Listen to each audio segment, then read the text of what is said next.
Ayo berinvestasi akhirat, bangun rumahmu di surganya. Sempurnakanlah ibadah Anda dengan beramal jariah yang pahalanya tidak terputus hingga akhir kiamat.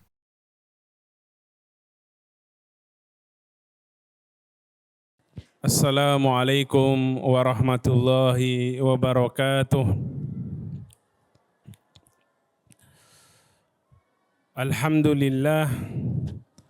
Alhamdulillahi ala ihsanih wa syukru lahu ala taufiqihi wa amtinanih. Wassalatu wassalamu ala ashrafil anbiya'i wal mursalin wa ala alihi wa ashabih. Thumma amma ba'd. Hadirin wal hadirat, jamaah rahimani wa rahimakumullahu ta'ala. Alhamdulillah, kita bersyukur kepada Allah Subhanahu wa ta'ala seraya memujinya atas segala nikmat yang telah Allah karuniakan kepada kita. Salawat dan taslim senantiasa kita haturkan kepada tauladan kita Nabiullah Muhammad sallallahu alaihi wasallam beserta keluarga beliau, sahabat-sahabat beliau, para tabi'in dan tabi'ut tabi'in, serta kita memohon kepada Allah Subhanahu wa ta'ala semoga kelak di yaumil akhir kita termasuk umat beliau sallallahu alaihi wasallam yang akan mendapatkan syafaat dari beliau sallallahu alaihi wasallam. Amin ya rabbal alamin. Hadirin rahimani wa rahimakumullahu ta'ala, di antara nikmat dan bahkan nikmat yang merupakan nikmat yang paling agung, nikmat yang paling penting, yang paling utama adalah ketika seorang hamba mendapatkan hidayah dari Allah Subhanahu wa ta'ala, terutama hidayatut tauhid, hidayah untuk mentauhidkan Allah Subhanahu wa ta'ala. Karena sesungguhnya kita diciptakan oleh Allah Subhanahu wa ta'ala, tujuan utamanya adalah untuk mentauhidkan Allah, agar kita beribadah semata-mata hanya kepada Allah Subhanahu wa ta'ala. Wa ma khalaqtul jinna wal insa illa liya'budun, kata Allah Subhanahu wa ta'ala. Di antara mufassirin sebagian mengatakan liya'budun ay yuwahidun, dan tidaklah aku ciptakan jin dan manusia kecuali untuk beribadah semata-mata hanya kepadaku, bertauhid kepada Allah. Dan inti dari ibadah adalah tauhid. Tidak mungkin ibadah dikatakan sebagai ibadah yang benar kalau tidak didasari dengan tauhid. Bahkan tidak mungkin ibadah itu diterima oleh Allah Subhanahu wa ta'ala kecuali ibadah yang didasari dengan tauhid. Orang yang beribadah dan mencampurkan ibadahnya dengan kesyirikan tidak ada gunanya. Maka seorang muslim hendaknya senantiasa ingat bahwasanya ikrar yang ia ucapkan, inna solati wa nusuki wa mahyaya wa mamati lillahi rabbil alamin la syarikalah wa bidzalika umirtu wa ana awwalul muslimin. Dalam ayat yang lain, wa ma ana minal musyrikin. Sesungguhnya salatku, ibadahku atau kurbanku, hidup dan matiku semuanya adalah semata-mata untuk Allah Subhanahu wa ta'ala, Rabb semesta alam. La syarikalah, tidak ada sekutu baginya. Ini penegasan. Ibadah yang kita lakukan hanya kita tujukan untuk Allah Subhanahu wa ta'ala. Dan kita semua tahu bahwasanya tidak ada hamba yang berhak untuk bisa masuk ke surganya Allah kecuali orang-orang yang bertauhid. Tidak akan masuk surga kecuali orang-orang yang bertauhid. Bahkan para ulama mengatakan tauhid yaitu la ilaha illallah adalah miftahul jannah, kuncinya surga.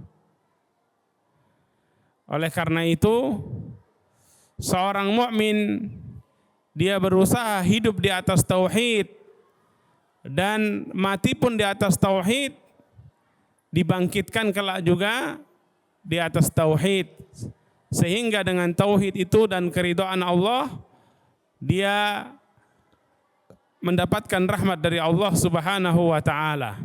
Bahkan Allah mengatakan surga Allah haramkan bagi siapapun yang menyekutukan Allah Subhanahu wa taala dan mati di dalam kesyirikan.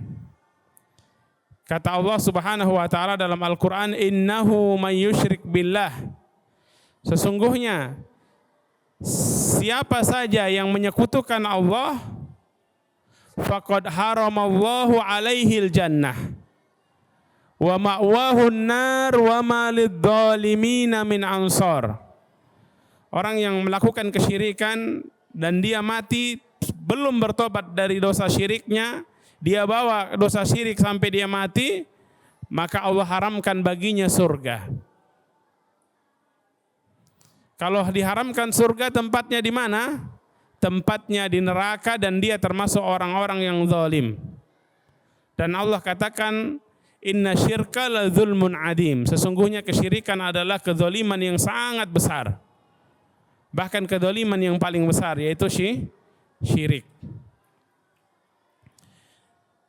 Begitu pentingnya tauhid, maka dari dulu para nabi dan rasul, mereka diutus oleh Allah Subhanahu wa taala ani'budullaha wajtanibu tagut, agar mereka mengajarkan kepada umatnya, agar umatnya semata-mata menyembah Allah, menjauhi segala macam bentuk sesembahan selain Allah.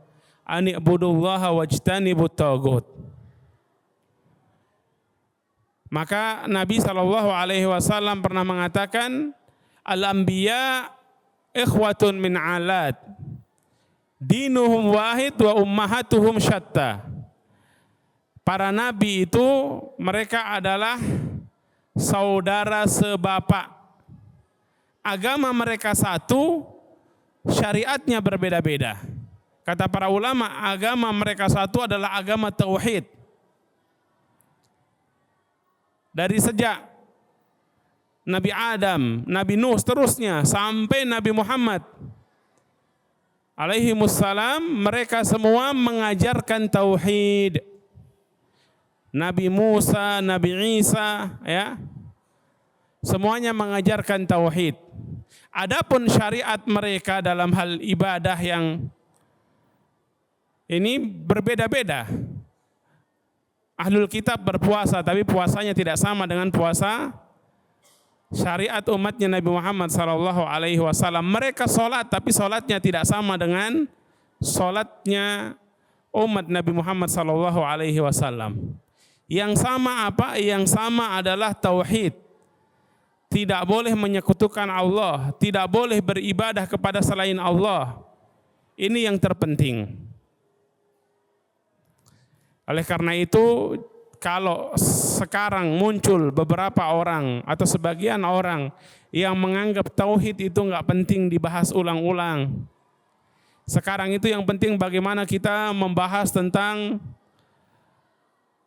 peradaban, bagaimana tentang perekonomian umat, bagaimana memajukan perekonomian umat, bagaimana mengentaskan kemiskinan, bagaimana mengajarkan umat agar mereka jauh dari khamar, narkoba dan segala macamnya. Semua itu penting, tapi itu tidak lebih penting dari tauhid. Mengajarkan akhlak, mengajarkan muamalah agar mereka jauh dari riba misalnya, itu penting. Mengajarkan mereka jauh dari zina, dari hal-hal yang haram, semua itu penting. Tetapi tanpa tauhid itu sia-sia saja. Karena tauhid adalah pondasi. Kalau kita membangun rumah atau kita ingin membangun istana, kemudian kita siapkan dindingnya, siapkan atapnya, siapkan semua hiasan-hiasannya, semua ornamen-ornamen yang indah, tapi tanpa pondasi yang kokoh, apa yang akan terjadi? Runtuh bangunan tadi, justru membahayakan yang ada di dalamnya. Dan tauhid ini adalah pondasi. Maka ketika Rasul sallallahu alaihi wasallam mengutus Mu'ad bin Jabal radhiyallahu taala anhu ke negeri Yaman untuk berdakwah, pesan beliau, wasiat yang beliau sampaikan kepada Mu'ad apa? Innaka ta'ti qauman min ahlil kitab. Wahai Mu'ad, kamu akan mendatangi, mendakwahi kaum dari ahlul kitab. Falyakun awwala ma tad'uhu ilaihi ayyuwahidullah, ayashhadu la ilaha illallah. Hendaklah pertama yang engkau dakwahkan, yang engkau ajarkan, yang engkau ajak mereka untuk mengikutinya adalah agar mereka mentauhidkan Allah, agar mereka bersyahadat dan menerima segala konsekuensi dari syahadat la ilaha illallah. Karena ini pondasi dan dasar yang paling utama. Kalau seseorang sudah bertauhid dengan benar, maka insya Allah perintah Allah yang lainnya dia akan mudah mengikutinya karena dasar keimanan, dasar tauhid yang benar tadi. Bahkan kalau kita lihat Rasul sallallahu alaihi wasallam berdakwah, beliau berdakwah selama berapa tahun? Berapa tahun beliau berdakwah? Berapa, Pak? Berapa? 25. Beliau diangkat menjadi Nabi dan Rasul usia berapa? 40 tahun. Beliau wafat berapa tahun? Usia berapa beliau? 63. Ya, 63. Berarti berapa? Sejak beliau diangkat menjadi Nabi dan Rasul sampai beliau wafat, itulah dakwah beliau. Beliau dakwah di kota Mekah selama 13 tahun dan di Madinah 10 tahun, selalu mendakwahkan tauhid. Pada saat di Mekah full tauhid, full tentang tauhid. Nanti di akhir-akhir beberapa bulan sebelum hijrah beliau barulah perintah salat. Setelah apa? Setelah pondasi tauhid ini sudah kuat, mereka diperintahkan salat. Kemudian setelah Nabi SAW hijrah ke Madinah, beliau pun terus mendakwahkan tauhid dan di sana barulah diajarkan dan diperintahkan juga syariat-syariat yang lainnya seperti zakat dan yang lainnya. Tapi beliau mendakwahkan tauhid selama 23 tahun. 13 tahun di Mekah, 10 tahun di Madinah. Bahkan Al-Imam Ibnul Qayyim rahimahullah mengatakan kalau kita melihat di dalam Al-Quran, orang yang mengkaji, menelaah Al-Quran dengan benar, dia akan dapati isi Al-Quran semuanya tentang tauhid. Iya tidak? Isi Al-Quran isinya semua tentang tauhid. Kok bisa Ustadz? Bukankah di dalamnya ada perintah sholat, perintah zakat? Kata beliau rahimahullahu ta'ala di dalam Al-Quran, biasanya apalagi kalau ayat-ayat makiyah ya, itu ceritanya tentang apa? Menjelaskan tentang Allah, tentang sifat-sifat Allah, tentang perintah untuk mentauhidkan Allah, beribadah hanya kepada Allah, dan juga balasan bagi mereka yang mentauhidkan Allah, balasannya nanti di surga seperti apa. Atau sebaliknya, ancaman bagi mereka yang menolak tauhid, mereka yang melakukan kesyirikan, ya. Dan juga bagaimana akhir mereka nanti di akhirat, dijelaskan semua di dalam Al-Quran. Ataupun perintah-perintah berupa perintah yang wajib atau larangan agar dia meninggalkan larangan-larangan dari perkara yang haram. Perintah-perintah yang wajib ini adalah buah dari tauhid yang benar. Perintah untuk zakat, perintah untuk saum, perintah untuk sholat, perintah untuk haji. Pondasinya apa? Keimanan, tauhid. orang yang tidak beriman kepada Allah, ya. Bahkan sebagian orang mengolok-olok syariat haji, mengolok-olok syariat saum misalnya. Karena apa? Karena ada masalah dengan keimanan mereka. Maka benar kata beliau rahimahullah, Al-Quran semuanya menjelaskan tentang tauhid. Imam tentang perintah bertauhid, larangan dari lawan tauhid yaitu syirik, balasan bagi orang yang bertauhid, dan juga balasan bagi mereka yang menentang tauhid. Ya. Juga cerita tentang kisah tentang mereka dahulu yang membela tauhid, juga mereka yang menolak tauhid dan seterusnya. Apalagi kalau kita baca tentang siapa? Nabi Musa alaihi salam. Bagaimana beliau melawan dan mendakwahi manusia yang paling bejat, yang mengaku dirinya sebagai Tuhan. Berarti dia bertauhid enggak ini? Dia menentang tauhid. Bahkan asal tauhid enggak ada pada dirinya. Makanya kita sebagai umat Nabi Muhammad SAW, apapun profesi kita, apapun status kita di masyarakat, bahkan apapun latar belakang pendidikan kita, tidak boleh kita lalai dari belajar tentang tauhid. Ketika kita belajar tauhid, otomatis kita juga perlu dan harus belajar tentang lawan dari tauhid. Karena kalau kita nggak paham tentang hal-hal yang bisa merusak tauhid, bisa jadi seseorang jatuh kepada perkara tersebut dia nggak sadar. Makanya Umar bin Khattab radhiyallahu taala anhu pernah mengatakan, yunqadu urul Islam urwatan idza nasha'a fil Islam man lam ya'rif al-jahiliyah. Tali agama Islam ini bisa terlepas sedikit demi sedikit ketika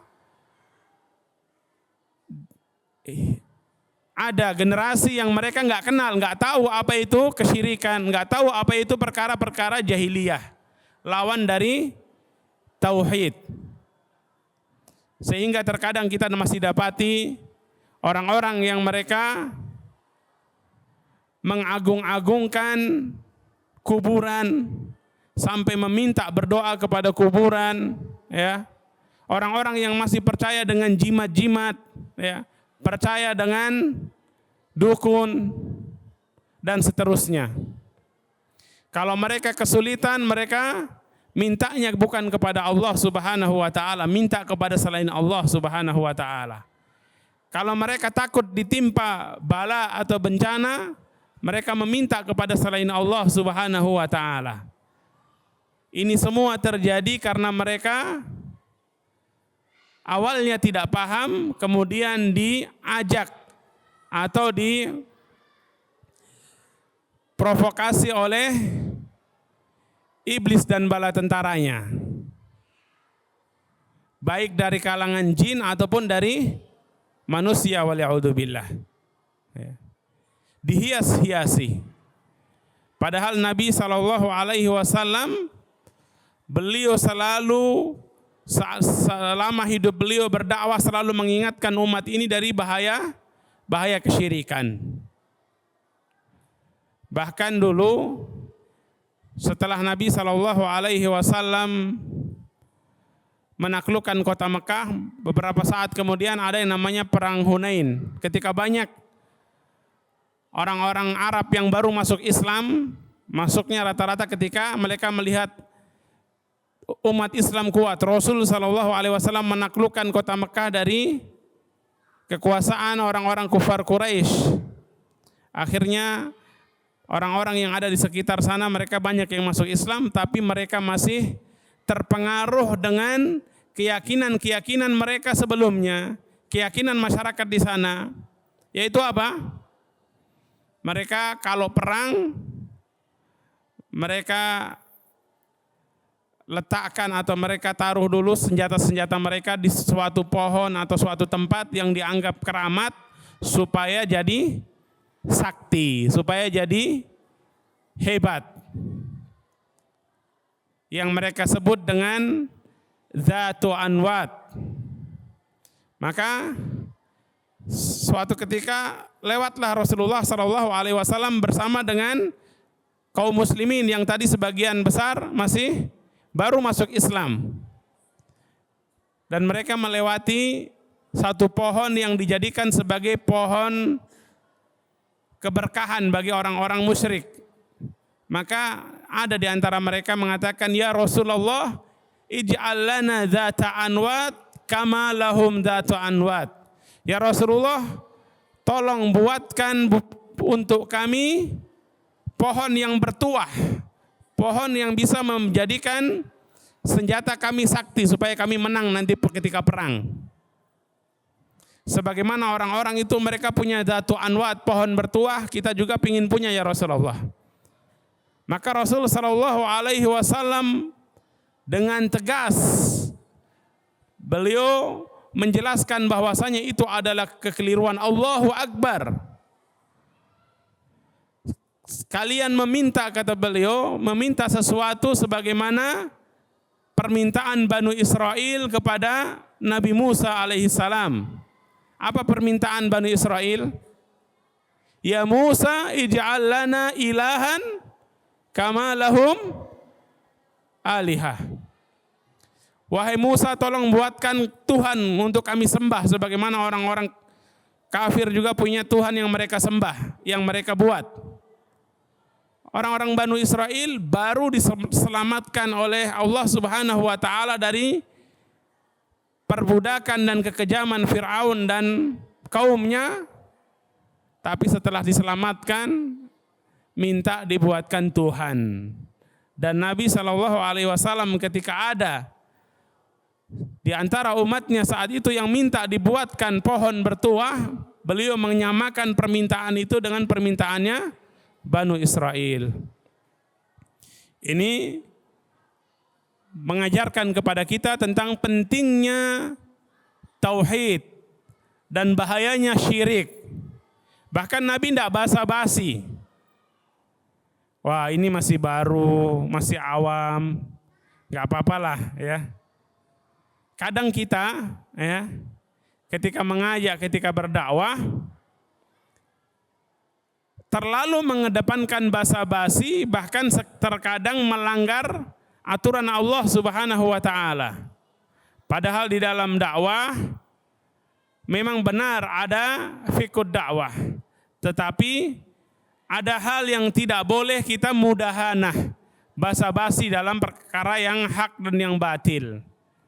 Apalagi sampai mengkaburkan perkara yang sebenarnya syirik, kita anggap itu nggak apa-apa. Hanya karena untuk basa-basi, karena untuk menarik dan membuat orang senang kepada kita. Nabi SAW mengajarkan kepada kita bahwasanya kebenaran itu adalah yang sesuai dengan ajaran Al-Quran dan sunnah Nabi SAW, bukan yang sesuai dengan kemauan banyak orang. Bukankah Nabi SAW pernah menjelaskan, uridu alayya umamun ay min ahlil jannah. Beliau pernah ditampakkan nanti umat-umat terdahulu yang mereka termasuk penghuni surga. Maka ada seorang nabi, wa ma'ahu rahtun, pengikutnya cuman nggak sampai 10 orang. Ada nabi, ini nabi Pak, bukan ustadz, ya, nabi, pengikutnya cuman 10. Bahkan kurang, ada yang pengikutnya 2, ada yang pengikutnya 3, ada yang pengikutnya 1. Bahkan wa nabi laisa ma'ahu ahad. Bahkan ada nabi ternyata nggak ada pengikutnya. Artinya nggak ada yang menjadi pengikutnya, nggak ada yang beriman kepada dia. Apakah nabi berdakwahnya salah? Tidak mungkin. Karena Nabi di atas bimbingan Allah Subhanahu wa taala dan mereka maksum. Ya. Terkadang Allah Subhanahu wa taala menguji kita berdakwah tetapi atau mengajak kepada al-haq, orang belum menerima, ya. Maka kewajiban kita adalah menyampaikan al-haq dengan cara yang terbaik sesuai dengan tuntunan Al-Quran dan Sunnah. Ya. Adapun hidayah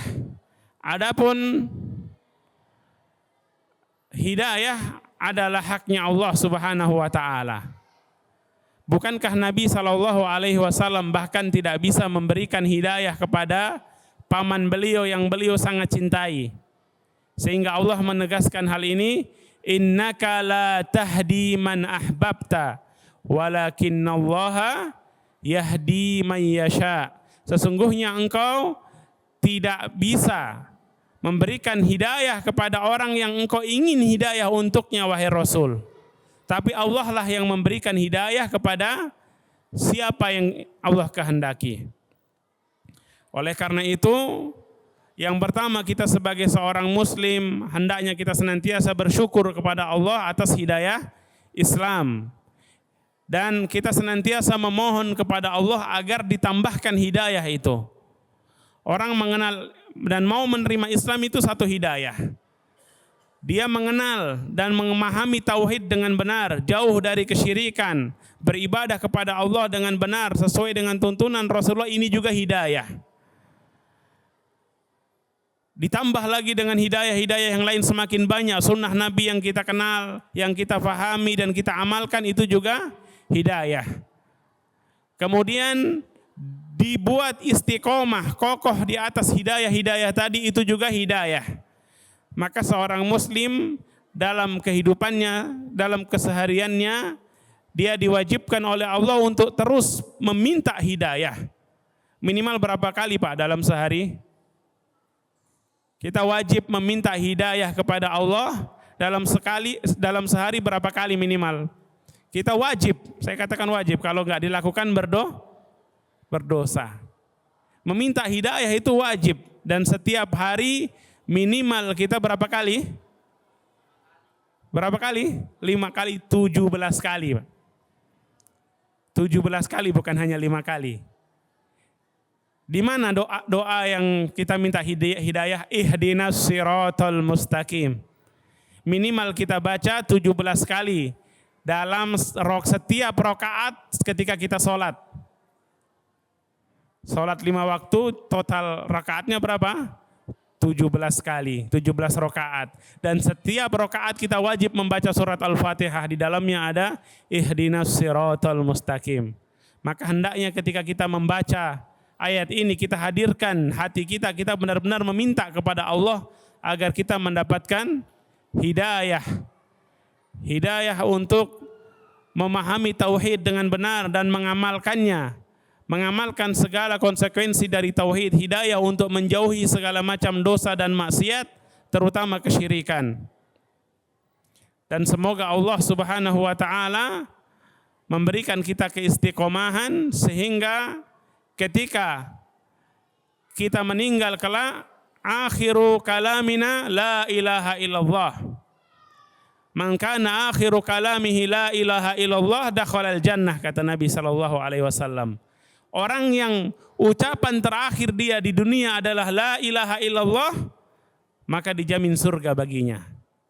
Semoga kita termasuk hamba-hamba Allah Subhanahu wa taala yang kelak di akhir hayat kita, ucapan yang terakhir kita ucapkan adalah kalimatut tauhid la ilaha illallah. Dan semoga kelak kita dikumpulkan bersama para ahlu tauhid dari kalangan Nabi, wasiddiqin wasyuhada wa hasuna ulaika rafiqa. Wallahu taala a'lam bisawab. Wa sallallahu ala nabiyyina Muhammadin wa ala alihi wa sahbihi wa sallam. Subhanaka Allahumma wa bihamdik asyhadu an la ilaha illa anta astaghfiruka wa atubu ilaik. Assalamualaikum warahmatullahi wabarakatuh. Ayo dukung media dakwah Masjid Agung Al-Akbar dengan ikut berdonasi pengadaan alat multimedia dan operasional dakwah. Usia boleh terputus, pahala jariah mengalir terus.